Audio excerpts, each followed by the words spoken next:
ቀዳ ያለብን ሰዎች ካለን በዑዝር ምክንያት በሀይድ ሰበብም ይሁን ወይ በበሽታ ወይ በሙሳፊርነት ወይም በሌላ ሰበብ የረመዳን ቀዳ ያለብን ሰዎች መጀመሪያ ከቀዳ እንጀምር።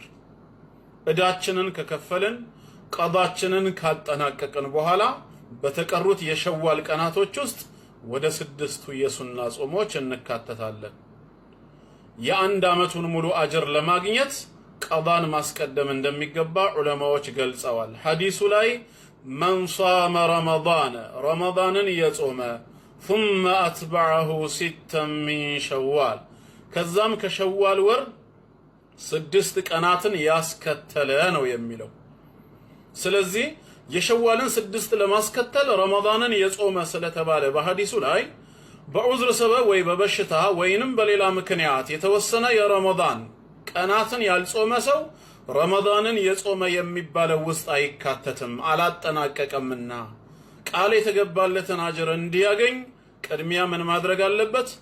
ቀዳውን ከፍሎ ረመዳንን የጾመ መባል አለበት። ከዛ በኋላ ነው ከሸዋል 6 ቀናት አጅሩን ለማግኘት ነው። እንግዲህ እንደ ሁክም ሐራም ነው ለማለት አይደለም።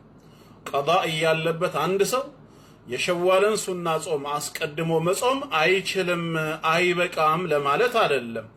ይችላል ነው።